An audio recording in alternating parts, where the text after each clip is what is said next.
अस्सलाम वालेकुम। कैसे हैं आप? सब ठीक हैं? अल्हम्दुलिल्लाह यहाँ पर भी सब ठीक हैं। और ये मेरी पहली वीडियो है, होप आप सबको पसंद आए। सो इट्स लाइक मेलबर्न में ये सुबह का टाइम है और यहाँ पर लोग जल्दी उठ जाते हैं सुबह 6 बजे। अदरवाइज़ इन पाकिस्तान आपको पता है हम लेट नाइट तक वहाँ जागते थे 4 बजे तक और सुबह लेट उठते थे। लेकिन यहाँ पर लोग सुबह अर्ली मॉर्निंग काम शुरू करते हैं और रात को जल्दी सो जाते हैं। सो यहाँ की रूटीन वो है जो हमारे इस्लाम के मुताबिक जो लोगों की रूटीन होनी चाहिए। लेकिन ये है कि ये लोग इसलिए हेल्दी भी है, आई थिंक इसलिए हेल्दी भी है क्योंकि ये लोग टाइम से उठते हैं और टाइम से सोते हैं। और ये मॉर्निंग के बाद अब मैंने नाश्ता बनाना शुरू किया। सोचा यहाँ पर वो पाकिस्तान वाली मौज नहीं है कि आप सुबह उठो, नान चने, हलवा पूड़ी और पाए वगैरह बाहर से लाए और खा लिए। यहाँ पर आपने खुद ही घर बनाना है और खुद ही आपने खाना है। तो ये सुबह-सुबह मैंने पलवशा कुक की रेसिपी को फ़ॉलो किया और मेरे पास पड़े हुए थे और मेरे पास टॉर्टिला रैप पड़े हुए थे, तो मैंने सोचा चलो आज वही रेसिपी पलवशा कुक की फ़ॉलो करके तो वो बनाते हैं। क्योंकि पाकिस्तान में तो आपको पता है फ्रेश रोटी या फ्रेश ही सारा कुछ बनता है, लेकिन ये मैंने पलवशा कुक की थोड़ी रेसिपी को फ़ॉलो किया और थोड़ा शाही मारने की कोशिश की, साथ मैंने चीज़ वगैरह डाल के तो ये बनाया। लेकिन वो टेस्ट नहीं रहता जो पाकिस्तान में टेस्ट है खानों का, यहाँ पर वैसा टेस्ट नहीं है। अदरवाइज़ बाकी चीज़ें तो यहाँ पर अच्छी हैं, लेकिन ज़्यादा यहाँ पर आकर इंसान पाकिस्तान के खानों को मिस करता है और दूसरा वहाँ की सोशल गैदरिंग्स को, जो कि यहाँ पर आपको अवेलेबल नहीं होती। लेकिन एनी हाउ यहाँ पर बाकी चीज़ों में ये है कि आप मेहनत करोगे तो बाकी चीज़ों की तरफ से आपको सुकून होता है, लेकिन जो बेसिक चीज़ें पाकिस्तान में अवेलेबल है वो नहीं होती। ये नाश्ते के बाद हम लोग अब जॉब पे मैं जाने जा रही हूँ, क्योंकि यहाँ पर काम करना बहुत ज़रूरी है। अगर आप काम नहीं करेंगे तो आप कैसे अपनी फ़ीस पे करेंगे और यहाँ पर कैसे आप सर्वाइव करेंगे। दूसरे नंबर पर आपका यहाँ पर लिविंग जो स्टाइल होता है उसमें आपको डेली बेसिस पर आपको कुछ ना कुछ, कभी रेंट आ रहा है, कभी आपका बिल्स आ रहे हैं, तो वो आपको मेहनत करनी है, आपने काम करना है तो ही आप पे कर सकते हैं और फिर आप अदरवाइज़ आप पे नहीं कर सकते।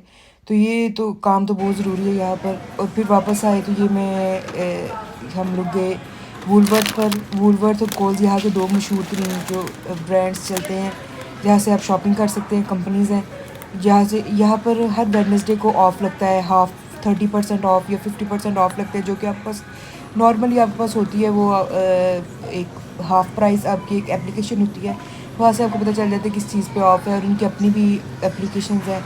तो वहाँ पर आप हर वेडनेसडे को ऑफ लगता है, आप शॉपिंग वगैरह कर सकते हैं।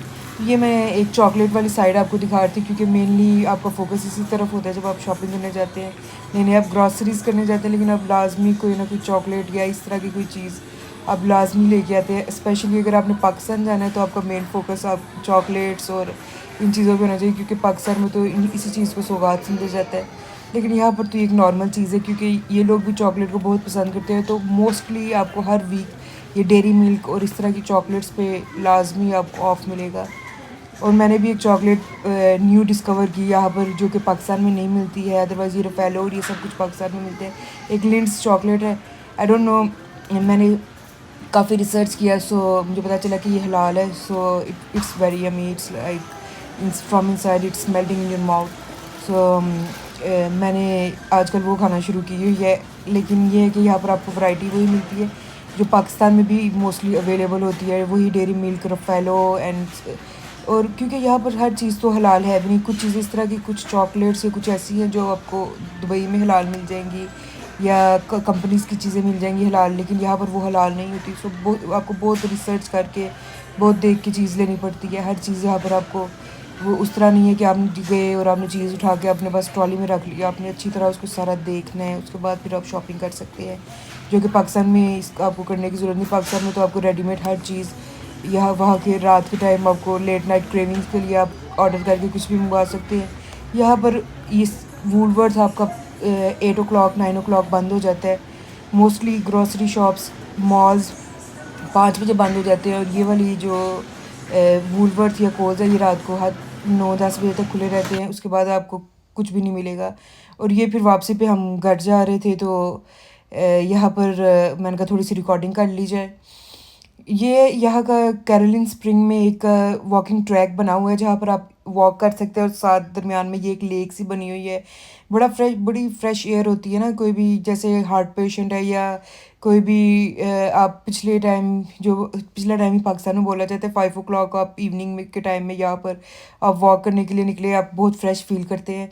अच्छा, इन्होंने ऑस्ट्रेलिया में अपने आप को बड़ा प्रिजर्व इन्होंने जो आपकी इन्वायरमेंट है और आपके जो बहुत ज़्यादा प्रिजर्व किया हुआ है। हालांकि ये ऑस्ट्रेलिया जो ये मेलबर्न है ये एक पहाड़ी के ऊपर है, लेकिन इन लोगों ने बहुत से इन चीज़ों को प्रिजर्व किया जो कि पाकिस्तान में मेरे ख्याल से हम लोग जैसे ही इन मुकामात पे जाते हैं हम लोग ज़्यादातर यहाँ पर गंद फेंक देते हैं, लेकिन इन लोगों ने साफ़ सुथरा और हर तरह से लोग यहाँ पर वॉक कर रहे हैं। एक बहुत बड़ा ट्रैक 3-4 किलोमीटर का ये ट्रैक है और आप बहुत सुकून फ़ील करते हैं अगर आप इस तरह की किसी भी जगह पर जाएँगे और फ्रेश फ्रेश एयर है आपके पास, आप उस फ्रेश एयर में फिर लोग यहाँ पिकनिक के लिए भी आए होते हैं। कुछ लोग यहाँ पर इर्द-गिर्द झूले वगैरह लगे हुए हैं, तो वहाँ पर आप बच्चों को ले जाएँ और बच्चों को साथ प्रॉम में या स्ट्रॉलर में लोग लेके वॉक कर रहे होते हैं। तो it's a very good place to be in the evening and have some good healthy activity.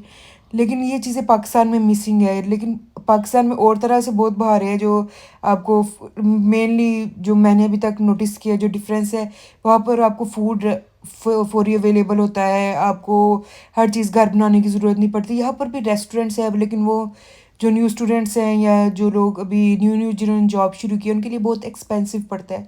लेकिन जो पहले से हैं यहाँ पर उनके लिए शायद ये नॉर्मल हो गया हो, लेकिन अभी तक हमारे लिए तो ये एक्सपेंसिव है। लेकिन अगर मोस्टली आपको यहाँ पर रात के टाइम या सुबह के टाइम कुछ भी आपको खुद ही घर में अपने लिए होना चाहिए। और यहाँ पर लेकिन एक्टिविटीज़ के लिए ये लोग बहुत एक्टिव हैं। इनकी 70 ईयर्स की 80 ईयर्स की जो औरतें हैं वो इस तरह जैसे है आपकी 40 ईयर्स की पाकिस्तान की जो 70-80 ईयर्स की औरतें जिस तरह पाकिस्तान में 40-50 ईयर्स की औरतें हैं ना उस तरह है। तो अच्छा, ये मैं घर आके मैंने सोचा चलो कुछ बनाते हैं, तो मैंने कहा पिज़्ज़ा बना लेती हूँ। पिज़्ज़े से मैं स्टार्ट हुई, लेकिन फिर मैंने सोचा चलो पिज़्ज़ा तो पहले मैं बनाती रहती हूँ, तो आज इस तरह करती हूँ कि चिकन चीज़ ब्रेड या फिर वो बना लेती हूँ। पाकिस्तान में एक मिलता है आपका चीज़ स्टिक, वो बना लेती हूँ। लेकिन जब मैंने सारा मिक्सचर तैयार कर लिया फिर मुझे याद आया कि दूध तो है ही नहीं, तो वो फिर मैंने वही रेसिपी को बस ऊट-पटांग करके कुछ ना कुछ बना लिया और इन लोगों ने खा भी लिया। कि मेरे हस्बैंड हैं थोड़े मूडी, वो चीज़ को ज़रा नहीं खाते, लेकिन ये है कि उन्होंने फिर भी उन्होंने खा लिया, उन्होंने कहा अच्छा बना है। तो ये मैंने कोशिश की कि वो दोनों रेसिपीज़ को मैंने मिक्स करके तो एक नई चीज़ बना ली। ख़ैर मैं बात कर रही थी पाकिस्तान में, तो यहाँ पर हमारी वहाँ की लेडीज़ तो इतनी एक्टिव नहीं है। यहाँ पर 60-70 ईयर्स की जो लेडीज़ हैं उन्होंने वो माशाल्लाह इतनी एक्टिव हैं, वो लोग हेवी वेट्स उठा रही हैं। ट्रैम वो लोग ड्राइव कर रही हैं, ट्रेन ड्राइव कर रही है और वो लोग अपने आप को 60-70s में वो लोग अपने आप को समझते हैं कि हम अभी यंग हैं। उनके लिए जो ओल्ड पीपल है वो प्लस 90 प्लस जो लोग हैं वो उनके लिए जो है ना बूढ़े लोग हैं। लेकिन पाकिस्तान में तो वो शुगर और डायबिटीज़ और इस तरह की बीमारियाँ जो है वो बहुत ज़्यादा है 40 और 50s में, लेकिन इन लोगों को इस तरह का कुछ भी नहीं है। ये लोग अपनी ज़िंदगी एंजॉय करते हैं, बाहर निकलते हैं, हेल्दी एक्टिविटीज़ करते हैं। चलो फिर मिलेंगे।